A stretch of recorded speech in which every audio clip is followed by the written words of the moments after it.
Presenting Interstellar. Interstellar movie एक बहुत ही complicated movie है जिसमें साइंस की थ्योरीज को दिखाया गया है। इस मूवी में speed of time, wormhole, black hole, binary code, gravity, इन सब चीजों को समझाया गया है। इस मूवी में मेन कैरेक्टर है कूपर, जिसके चारों तरफ इस पूरी मूवी का प्लॉट घूमता है। कूपर नासा में एक पायलट था, पर अब वो नासा में काम नहीं करता बल्कि मक्के की खेती करता है। और इसका एक सबसे बड़ा कारण ये है कि दुनिया को अब वैज्ञानिकों की नहीं बल्कि किसानों की जरूरत है, क्योंकि पूरी दुनिया अब भूख से जूझ रही है। धरती पर 7 साल पहले गेहूं उगना बंद हो गया और 1 साल पहले ओकरा और बाकी की चीजों की पैदावार भी खत्म हो चुकी है। कूपर के 2 बच्चे हैं, मर्फ जो पढ़ाई में बहुत होशियार है और उसका साइंस में बहुत रुझान है, और बेटा टॉम जो पढ़ाई में एवरेज है। अब मर्फ जिस कमरे में सोती है वहां पर एक बुक सेल्फ है और बार बार उस बुक सेल्फ से किताबें अपना भी नीचे गिर जाती है। मर्फ अपने पिता को कई बार बोल चुकी है कि उसके कमरे में भूत है, और मर्फ ये भी बोलते है कि मुझे लगता है कि वो भूत आप हैं। पर कूपर इन सब बातों पर विश्वास नहीं करता। कूपर बोलता है कि ये सब नॉन साइंटिफिक बातें हैं। मर्फ बोलती है कि आप ही ने बताया कि विज्ञान का मतलब उन चीजों को एक्सेप्ट करना होता है जिन्हें हम समझ नहीं पाते।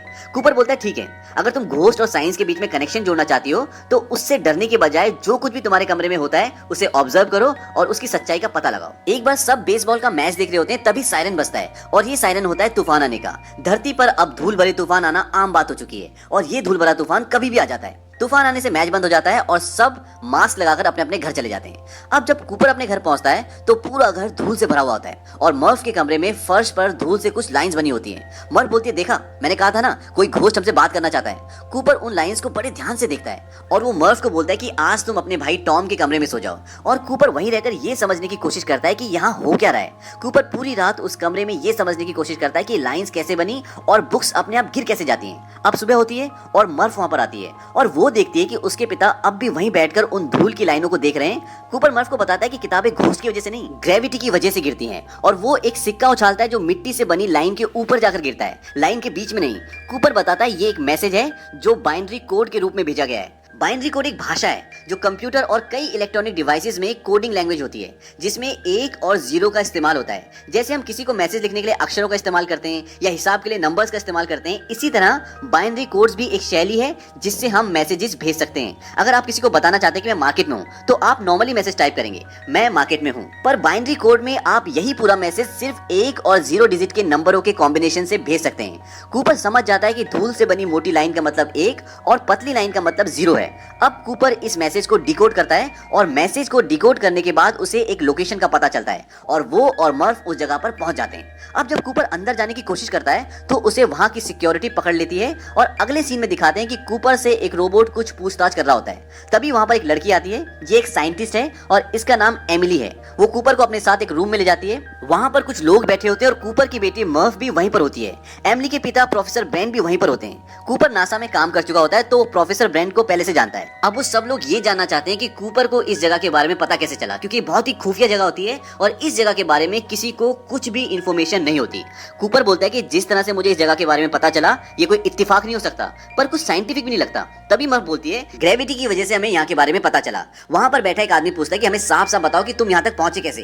कूपर को अभी तक कुछ समझ नहीं आता कि यहाँ पर हो क्या रहा है। उसके दिल में डर भी होता है। वो बोलता है पहले आपको वादा करना होगा कि मुझे और मेरी बेटी को आप लोग यहाँ से आराम से जाने दोगे।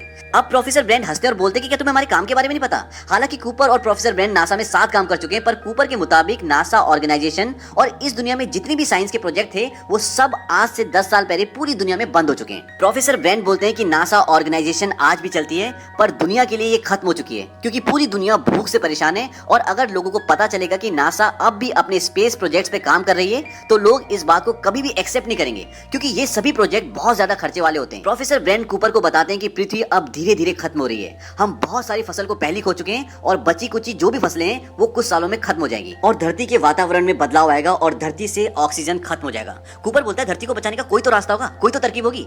प्रोफेसर ब्रेंड बोलते हैं कूपर हमें धरती को बचाना नहीं है बल्कि अब इसे छोड़कर जाना होगा। प्रोफेसर ब्रेंड कूपर को बताते हैं कि अंतरिक्ष में एक एंड्योरेंस नाम का नासा का स्पेसशिप है और हमारे पास अभी भी कुछ फ्लाइंग ऑब्जेक्ट्स हैं जिससे हम वहां तक पहुंच सकते हैं। इसके बाद वो कूपर को ये बताते हैं कि सैटर्न ग्रह के नजदीक आज से लगभग 48 साल पहले अपने आप एक वार्म होल खुल गया था, जिसके थ्रू हम दूसरी गैलेक्सी में कम से कम समय में जा सकते हैं। हमारी गैलेक्सी का नाम मिल्की वे है, जिसमें करोड़ों खरबों तारे और असंख्य ग्रह हैं। इसी तरह ब्रह्मांड में असंख्य गैलेक्सीज हैं, पर इंसान को वहां तक पहुंचने में लाखों वर्ष लग जाएंगे।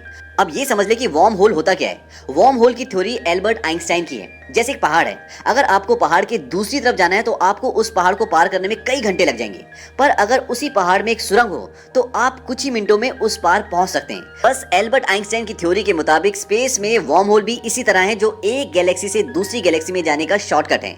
और ऐसा भी कहा जाता है कि वार्म होल के थ्रू टाइम ट्रेवल भी किया जा सकता है। प्रोफेसर ब्रेंट कहते हैं कि कोई एडवांस सभ्यता इंसान की मदद करने की कोशिश कर रही है। वो कूपर को बताते हैं कि हम पहले ही 13 एस्ट्रोनॉट्स को वार्म होल के थ्रू दूसरी गैलेक्सीज में भेज चुके हैं और उन्हें वहां ऐसे ग्रहों को ढूंढना है जो इंसान के रहने के लिए पर्याप्त हो और ज्यादा दूर ना हो, और उन सब के पास एक रोबोट है, और जब उन्हें कोई ऐसा ग्रह मिल जाएगा जहां इंसान रह सकता है तो वो उस रोबोट को ऑन कर देंगे और फिर हमें यहाँ उसका सिग्नल मिल जाएगा। अब जो 13 एस्ट्रोनॉट्स गए थे उनमें से उन्हें 3 का सिग्नल मिल चुका है, यानी 3 अलग अलग ग्रहों का, पर उन ग्रहों पर डायरेक्ट बात नहीं की जा सकती, तो सिर्फ उनके पास उन तीनों ग्रहों के सिग्नल्स हैं, और इसलिए अब एक टीम बनाई जा रही है और उन तीनों ग्रहों पर, उन तीनों प्लैनेट्स पर उन्हें भेजा जा रहा है। और अगर तीनों में से कोई सा भी ऐसा ग्रह है जहां पर इंसान आराम से रह सकता है तो उसके बाद प्रोफेसर ब्रेंट के पास 2 प्लान है। Plan number 1, professor Brent gravity को समझने और उसे कंट्रोल करने की कोशिश कर रहे हैं, और अगर उन्हें कामयाबी मिल जाती है तो एक स्पेस स्टेशन के जरिए संपूर्ण मानव जाति को उस ग्रह पर भेज देंगे जो रहने लायक है। और इसके लिए उन्होंने एक स्पेस स्टेशन बनाया भी हुआ है, और वो स्पेस स्टेशन वही है जहां पर कूपर और प्रोफेसर ब्रेंट खड़े हैं। दरअसल ये कोई बिल्डिंग नहीं है, बल्कि आप इसे एक अंतरिक्ष यान कह सकते हैं। पर सबसे बड़ा सवाल ये है कि इतना बड़ा अंतरिक्ष यान अंतरिक्ष में जाएगा कैसे। इसके लिए वो ग्रेविटी को कंट्रोल करने के फॉर्मूले पर काम कर रहे हैं। अगर पृथ्वी पर कुछ देर के लिए ग्रेविटी को ऑफ कर दिया जाए तो इस विशाल यान को अंतरिक्ष तक आराम से भेजा जा सकता है, क्योंकि ग्रेविटी के बिना ये स्पेस स्टेशन अपने आप ही हवा में तैरने लगेगा और उसके बाद इसे बस दिशा दिखाने की जरूरत होगी, और इस तरह से पृथ्वी के लोगों को बचाया जा सकता है। तो ये है प्लान नंबर 1। प्लान नंबर 2, अगर प्लान 1 पूरा नहीं हो पाता और ऐसा प्लेनेट ढूंढने में काफी वक्त लग जाता है जहां पर इंसान रह सकते हैं, तो इंसान अपने साथ 5000 मानव भ्रूण ले जाएगा। भ्रूण मतलब इंसान के डीएनए, और इन भ्रूण के जरिए नए लोगों को पैदा किया जा सकता है और इंसान की प्रजाति को बचाया जा सकता है। पर यह तय है कि धरती की लाइफ अब ज्यादा नहीं है और आने वाले समय में यहाँ पर सारे लोग मर जाएंगे। अब प्रोफेसर ब्रेंट कूपर को बोलते हैं कि तुम भी इस मिशन में शामिल हो जाओ, क्योंकि हमें एक पायलट की जरूरत है और तुम एक पायलट हो। कूपर इस चीज के लिए मान जाता है क्योंकि ये दुनिया को बचाने की बात है, लेकिन इस बात से उसकी बेटी मर्व बहुत नाराज है। वो नहीं चाहती कि उसके पिता किसी ऐसे मिशन पर जाए जहां पर जान का खतरा हो और जहां से आने का कुछ पता ही ना हो। मिशन पर जाने से पहले कूपर मर्फ के रूम में आता है और उसे बोलता है कि मैं जा रहा हूँ। मर्फ उससे बहुत नाराज होती है और वो बोलती है कि मेरे रूम में जो कुछ भी हो रहा था उसका मैसेज मैंने डिकोड कर लिया है और उसका मतलब है स्टे, यानी कि मत जाओ। लेकिन कूपर उसकी बात पर ध्यान नहीं देता और जाने से पहले उसे घड़ी देके जाता है और बोलता है कि इसकी दूसरी जोड़ी मेरे पास रहेगी, लेकिन ये दोनों घड़ियां हम दोनों के लिए अलग अलग तरह से काम करेगी। और कूपर ये बात इसलिए बोलता है क्योंकि अंतरिक्ष में जहां वो जा रहे हैं वहां पे वक्त की रफ्तार उन्हें पता है कि कम होगी और पृथ्वी पर वक्त की रफ्तार ज्यादा है। कूपर बोलता है कि शायद जब मैं वापस लौटूं तो तुम मेरी उम्र की हो जाओ और मेरी उम्र लगभग इतनी रहे जितनी की अभी है।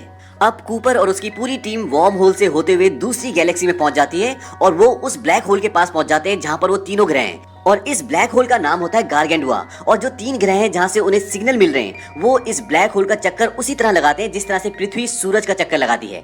अब उनके स्पेसशिप के सबसे नजदीक जो प्लेनेट है उसका नाम है मिलर्स प्लेनेट। तो उनकी टीम डिसाइड करती है कि सबसे पहले हम इसी प्लेनेट पे जाएंगे, लेकिन ये वाला प्लेनेट ब्लैक होल से भी सबसे नजदीक होता है, तो यहाँ पर बिताया हुआ 1 घंटा पृथ्वी के 7 साल के बराबर होगा। अब मैं आपको ब्लैक होल के बारे में बता दूं।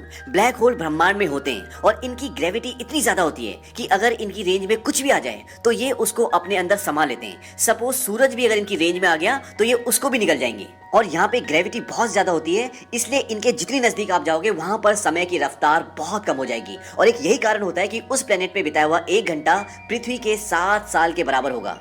अब ये मिलर के प्लेनेट पे जाने की तैयारी करते हैं, लेकिन उनका एक साथी रोमेली बोलता है कि मैं यहीं पे रुकूंगा और ब्लैक होल को ऑब्जर्व करूंगा और उसकी इक्वेशन को समझने की कोशिश करूंगा। बाकी के 3 लोग मिलर के प्लेनेट पे पहुंच जाते हैं और वहां पहुंचने के बाद वो देखते हैं कि उस पूरे प्लेनेट में 5 से 6 फुट का पानी होता है और कुछ भी नहीं होता। यहाँ पे जिंदगी संभव है ही नहीं। और मिलर जिसने उस प्लेनेट पे लैंड किया था वहां पर उसके फ्लाइंग ऑब्जेक्ट का सिर्फ मलबा होता है। अब एमिलिया उस तरफ जाने लगती है जहां से उसको सिग्नल मिल रहे थे। तभी कूपर पूछता है कि तुम कहां जा रही हो। वो बोलती है कि पहाड़ों की तरफ, और वो उस तरफ जाने लगती है। लेकिन कूपर जब ध्यान से देखता है तो पहाड़ नहीं बल्कि वो लहरें होती हैं जो बादल को छू रही होती है। और इस प्लेनेट पे इतनी ऊंची लहरें इसलिए आती है क्योंकि यहाँ पर ग्रेविटेशनल पुल बहुत ज्यादा है और इसीलिए पानी को इतना ऊपर उठा देती है। अब वो एमिलिया को बताता है कि वो पानी की लहरें जल्दी वापस आओ, लेकिन तब तक एमिलिया वहां पे फंस जाती है। लेकिन रोबोट जो होता है वो उसे बचा लेता है और वो उसे अंदर ले आता है। लेकिन इस पूरे इंसिडेंट में उनके एक साथी की मौत हो जाती है क्योंकि वो भारी छूट जाता है और उनके फ्लाइंग ऑब्जेक्ट के इंजन में पानी भर जाता है और वो स्टार्ट नहीं होता। और वो तभी स्टार्ट होगा जब इंजन से पानी निकलेगा और उन्हें उस प्लेनेट से निकलने में 3 घंटे से ज्यादा हो जाते हैं। और जब वो अपने मेन स्पेसशिप में आते हैं जो अंतरिक्ष में होता है, जिसका नाम है एंड्योरेंस, तो वहां पर आने के बाद वो देखते हैं कि जो उनके एक साथी वहां पे रह गया था वो लगभग बूढ़ा हो चुका है। वो बोलता है कि मुझे नहीं लगा था कि अब तुम वापस आओगे। कूपर बोलता है कि हमें कितने साल हो गए। वो बोलता है कि 23 साल 4 महीने और 8 दिन। इसके बाद वो बताता है कि आप लोगों के घर से मैसेज आए, उन्हें देख लो। और जब कूपर जाता है तो वहां पर उसके लिए कई सारे वीडियो मैसेजेस होते हैं। एक मैसेज में उसका बेटा बताता है कि अब दादाजी यानी कि कूपर के पिताजी इस दुनिया में नहीं रहे। वो उसे भी बताता है कि मेरी शादी हो गई और अब मेरे बच्चे भी हैं।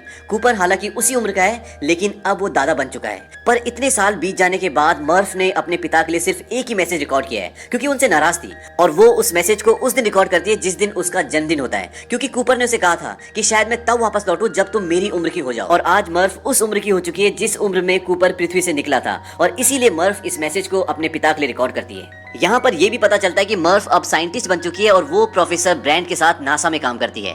इसके बाद ऊपर ये दिखाते कि अब ये तीनों जो बचे हुए ये डिसाइड कर रहे हैं कि अब बचे हुए 2 प्लैनेट्स में से किस प्लैनेट में जाना चाहिए। कूपर और रोमोली बोलते हैं कि हमें मैन के प्लैनेट पे जाना चाहिए क्योंकि वो प्लैनेट उनके स्पेसशिप से पास में है। लेकिन एमिलिया बोलती है कि हमें एडमंड के प्लैनेट पे जाना चाहिए क्योंकि उस प्लैनेट से जो डेटा है वो ज्यादा प्रॉमिसिंग है, ज्यादा स्ट्रांग है, इसीलिए वो चाहते हैं कि उस प्लैनेट पे जाए। और इसकी एक वजह ये भी होती है कि वो एडमंड से प्यार करती है। यहाँ पर अब एक प्रॉब्लम ये भी होती है कि इनके पास अब इतना फ्यूल नहीं बचा कि दोनों प्लैनेट्स पर विजिट कर सके। इसीलिए अब ये डिसाइड होता है कि ये लोग मैन के प्लैनेट पे जाएंगे। ये लोग मैन के प्लैनेट पे पहुंच जाते हैं और वहां जाकर देखते हैं कि मैन स्लीपिंग चैम्बर में सोया हुआ होता है। वो उसे स्लीपिंग चैम्बर से उठाते हैं और वो बोलता है, इस मूवी की आगे की कहानी देखने के लिए स्क्रीन पर जो आपको थंबनेल दिख रहा है जिस पे लिखा हुआ है इंटरस्टेलर पार्ट 2, उस पे क्लिक कीजिए और इंटरस्टेलर की बची हुई कहानी को भी देखिए।